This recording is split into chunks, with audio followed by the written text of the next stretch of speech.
There's a lot to talk about after that last race. So, the Bommarito Group 500 was this past weekend, and if you didn't see, great fucking race until about the last 20 laps. So we're going to get into all of that today. It was a practice and qualifying that was pretty much dominated by Team Penske. Scott McLaughlin, another pole in the season. It was his fourth of the season. Justin Newgarden was able to start in third position. Will Power in fourth. David Malukas, though, giving Penske a fight all weekend as he was able to go up into second position. Felix Rosenqvist, unfortunately, not able to be up in that pack as well, which would have been really cool, having kind of a 1-2 punch with Felix Rosenqvist and David Malukas up there. But unfortunately, Rosenqvist did have a 9-grid penalty for unapproved engine changes. Those were also given to Scott Dixon, Colton Herta, and Catherine Legg, which hurt some of their chances on the day, especially Catherine, who had to start in the very last position on the grid. Colton Herta, though, able to put up some good positions moving up in the race, and Scott Dixon as well had a decent day himself, but nothing too crazy. But overall, very, very chaotic event. Did see a lot of high side passes though, and we did see a lot of different strategies being implemented into this race. It wasn't exactly the same strategy throughout. So we had all of these different options. At one point it was like 4 or 5 different strategies towards the end of this race, and just so much controversy that I think is going to be the key factor that people talk about in this race, rather than the pretty good day of clean racing that we got before the controversy towards the end of the race really began. So before we get into that, I kind of want to get into some of the good key points of the race and just some of the good spots that I wanted to point out before we got into the bad later. So overall, the race start was pretty good, as we had a good clean race start, which is great to see on the ovals, and some good passes. Colton Herta early was able to pick up like 6 positions in only the first 2 laps. Overall, just a great start to the race, and a lot better than the previous starts that we had at Iowa. Then we had our first caution in lap number 8 as Ed Carpenter makes contact with Catherine Legg, pushing her off the track. And Ed Carpenter's still able to stay in the day, but Catherine Legg's day unfortunately ends really early, as just the unlucky streak for her continues this season. And then we had a pretty good start after that until lap number 17, when Connor Daly spins and Grosjean gets in the back of Kirkwood, who then got into the back of Daly, unfortunately, who then spun, bringing out a caution, pushing Connor back in the day.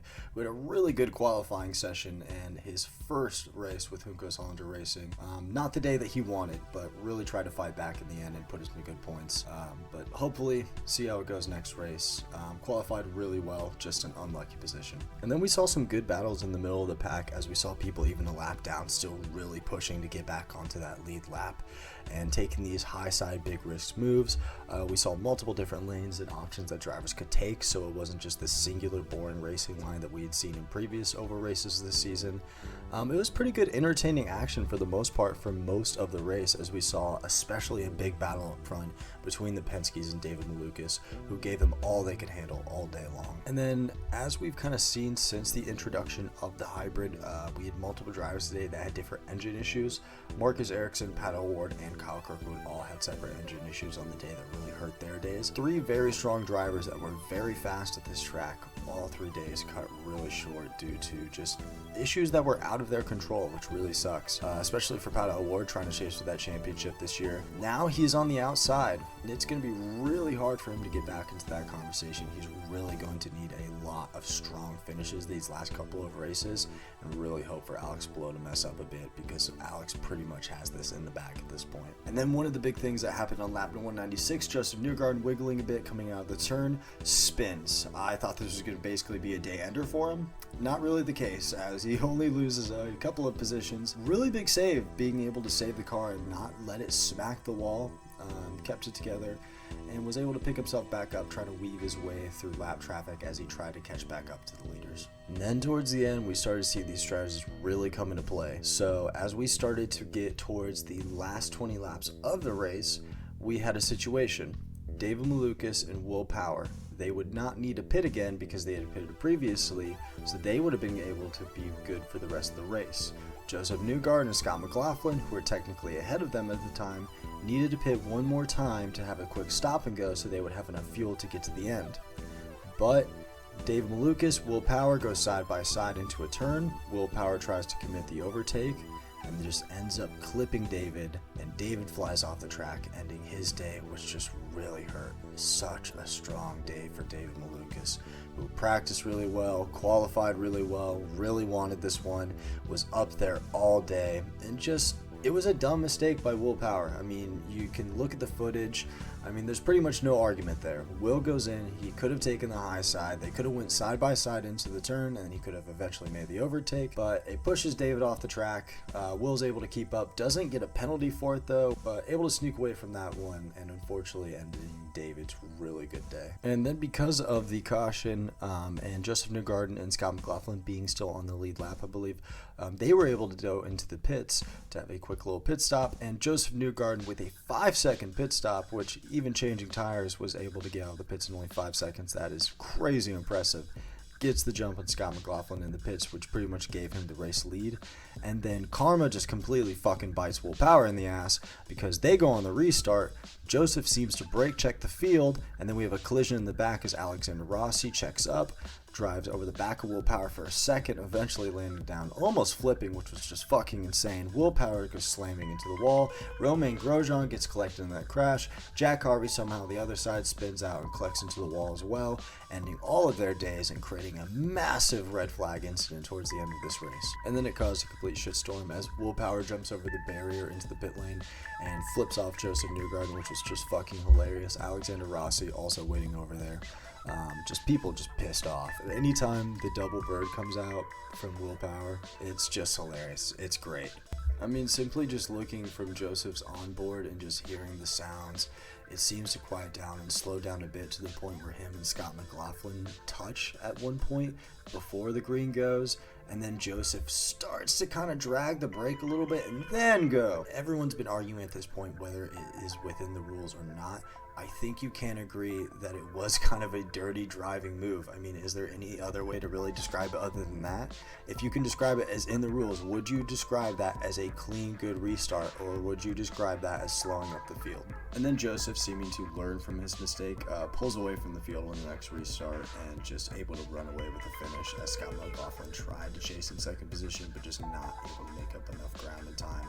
And then we had quite the battle for third, as at the time, Linus Lundqvist and Colton Herta were battling for third position. Colton Herta even so much so blocking Linus Lundqvist, but Linus completely just flipping the script on him and able to get the pass. Just a lot of pace on the day, and a really great day for Linus Lundqvist, who wasn't talked about enough, who got yet again another podium on the season and just really auditioning for next year, trying to fight for another opportunity. It's going to be interesting for him, especially with the seats now opening up at Meyer Shank and Ray Hall, Letterman, Lanigan. Where could he possibly slide in next season?